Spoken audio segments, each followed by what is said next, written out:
Detective Siddharth 6వ భాగం. ఏ క్షణమైనా అక్కడ ఆ గదిలో సునామీ వస్తుందా అన్నట్టు భయంతో వణికిపోతున్నారు మిస్టర్ డి అనుచరులు. అందరి వైపు చూశాడు మిస్టర్ డి. మనలోనే ఎవరో ఒకరు ఇన్ఫార్మర్ ఉన్నారు. ఇది నా అనుమానం కాదు, కన్ఫర్మ్. ఆ ఇన్ఫార్మర్ ఎవరో బయటకు వస్తే సింపుల్గా ఒకే ఒక బుల్లెట్తో చంపేస్తాను. లేదంటే ఆ ఇన్ఫార్మర్ ఎవరో నేను కనిపెడితే అప్పుడు వాడిని మామూలుగా చంపను, చిత్రవధ చేసి చంపుతాను. అందరి వైపు చూసి అన్నాడు. అక్కడున్నది 7. అందరిలోనూ భయమే. తమలో ఆ ఇన్ఫార్మర్ ఎవరు?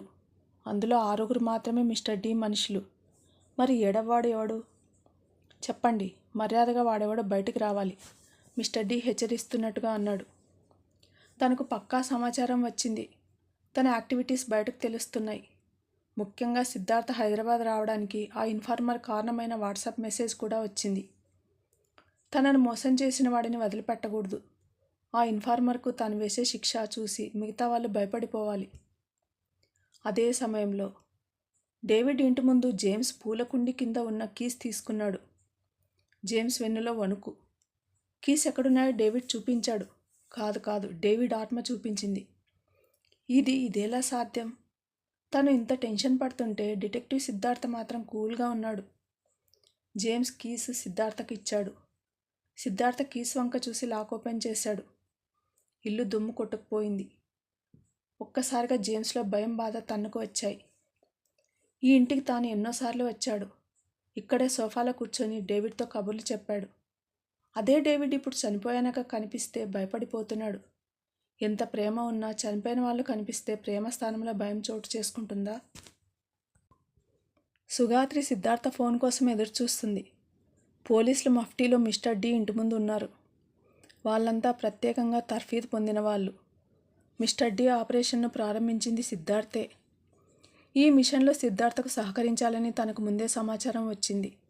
మిస్టర్ డి హైదరాబాద్లో స్టూడెంట్ను, యూత్ను టార్గెట్గా చేసుకుని వాళ్ళను డ్రగ్కు ఎడిక్ట్గా మారుస్తున్నాడని పక్కా సమాచారం ఉంది.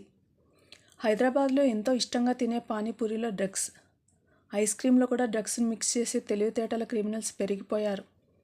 చాప కింద నీరులా ప్రవహించే డ్రగ్ దందాను, మిస్టర్ డి మాఫియా సామ్రాజ్యాన్ని కూకటి వేలతో పెకిలించాలంటే సిద్ధార్థ వల్లే సాధ్యం. అందుకే సిద్ధార్థ చెప్పినట్టే చేస్తూ వచ్చింది.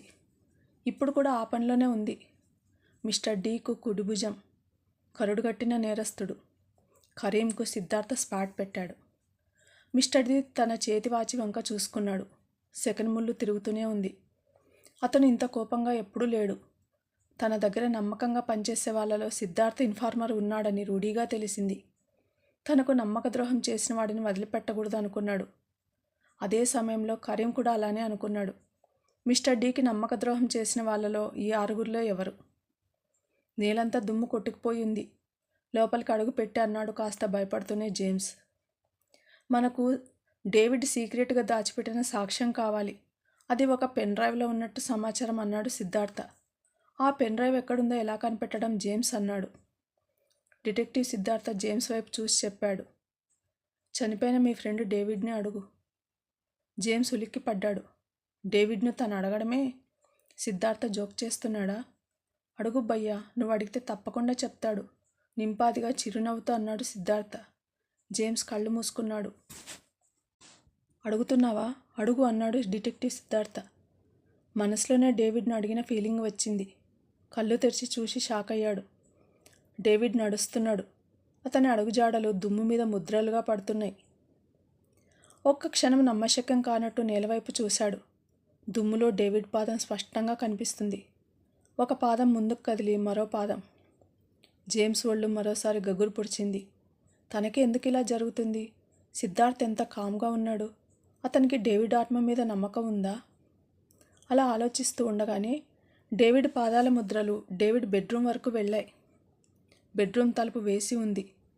ఇప్పుడు సినిమాలో చూపించినట్టు తలుపు కిర్రుమనే శబ్దంతో తెరుచుకుంటుందా? ఒక్క క్షణం కళ్ళు గట్టిగా మూసుకుని మెల్లిగా ఒక కన్ను తెరిచి చూశాడు. అప్పటికే డిటెక్టివ్ సిద్ధార్థ తన దగ్గరున్న చిన్న సూదిలాంటి సాధనంతో బెడ్రూమ్ తలుపు తెరిచాడు. జేమ్స్ వైపు చూశాడు. నువ్వు బెడ్రూమ్ తలుపు వైపు చూడటంతోనే అర్థమైంది డేవిడ్ తాళం చెవి తీసుకువచ్చి బెడ్రూమ్ తలుపు తీస్తాడని. నువ్వు ఎదురు చూస్తున్నట్టు ఉన్నావు, నవ్వుతూ అన్నాడు. ఈ మనిషి ఇలాంటి పరిస్థితుల్లోనూ ఎలా నవ్వగలుగుతున్నాడు? అనే అనుమానం, భయం, ఆశ్చర్యం అన్నీ కలిగాయి జేమ్స్కు. డిటెక్టివ్ సిద్ధార్థ డేవిడ్ బెడ్రూమ్లోకి అడుగుపెట్టాడు. అతని కళ్ళు చేతులు యాక్టివ్గా పనిచేస్తున్నాయి. 10 నిమిషాల్లో పెన్ డ్రైవ్ దొరికింది. ఫ్లవర్ వాజ్ కింద కనిపించింది. జేమ్స్ ఆ ఇంట్లో బెడ్రూమ్లో డేవిడ్తో కలిసి పేకాడిన సందర్భం గుర్తు చేసుకుంటూ ఉండగా బెడ్రూమ్ తలుపు టపటపా కొట్టుకున్నాయి. ఆ గాలికి టీపాయ్ మీద ఉన్న ఫ్లవర్ వాజ్ కింద పడింది, బల్లున శబ్దం చేస్తూ. అప్పుడు కనిపించింది ఫ్లవర్ వాజ్ కింద ఉన్న pen drive. Detective Siddhartha James వైపు తిరిగి, మనం వచ్చిన పని అయిపోయింది, మీ ఫ్రెండ్కు థ్యాంక్స్ చెప్పు, వెళ్ళిపోదాం అంటూ గోడకు ఉన్న డేవిడ్ ఫోటో వైపు చూస్తూ, థ్యాంక్ యూ ఫ్రెండ్, చనిపోయి కూడా సాక్ష్యాన్ని బతికించావు అన్నాడు. జేమ్స్ డేవిడ్ ఫోటో వైపు చూసి టేబుల్ మీద ఉన్న క్యాండిల్ తీసుకొచ్చి వెలిగించి కళ్ళు మూసుకున్నాడు. ఇప్పుడు అతనిలో చిత్రంగా భయం లేదు. తర్వాత ఇద్దరు బయటకు వచ్చారు. డేవిడ్ ఇంటికి తాళం వేస్తూ డిటెక్టివ్ సిద్ధార్థ చెప్పాడు. డేవిడ్కు వృద్ధురాలైన తల్లి ఉన్నట్టు, ఆవిడ అనారోగ్యంతో ఉన్నట్టు తెలిసింది. చనిపోతూ కూడా డేవిడ్ మనకు మేలు చేశాడు. ప్రభుత్వం తరపున అతని తల్లికి ఇల్లు సమకూరుతుంది. బతికినంతకాలం ఆవిడికి సాయం అందుతూనే ఉంటుంది చెప్పాడు Siddhartha. Thank you sir, David చాలా మంచివాడు చెప్పాడు డేవిడ్ ఇంటివైపు చూస్తూ. డేవిడ్ తన వైపు నీళ్లు నిండిన కళ్ళతో చూస్తున్నాడు. మెల్లిమెల్లిగా అతని రూపం కనుమరుగవుతూ ఆకాశం పైకి వెళ్తోంది. ఇక డేవిడ్ తనకు కనిపించడని, అతను అనుకున్న పని పూర్తయిందని ఆ క్షణం అతనికి తెలియదు. సరిగ్గా అదే క్షణంలో ఆ ఇంటిని చుట్టుముట్టిన మిస్టర్ డి అనుచరులు సిద్ధార్థ మీద, జేమ్స్ మీద అటాక్ చేసి వాళ్ళు సేకరించిన సాక్ష్యాన్ని తీసుకుందాం అనుకున్నారు. మూకుమ్మడిగా చుట్టుముట్టబోయారు. అప్పుడే వీళ్ళ వైపు చూస్తూ కనిపించింది ఒక శునకం. దాని కళ్ళు ఎర్రగా ఉన్నాయి, నాలుక పొడవుగా ఉంది, పళ్ళు రంపాల్లా ఉన్నాయి. ఒక్కసారిగా వాళ్ళ మీదకి దుంకింది. తర్వాత ఏం జరిగింది వింటూనే ఉండండి డిటెక్టివ్ సిద్ధార్థ.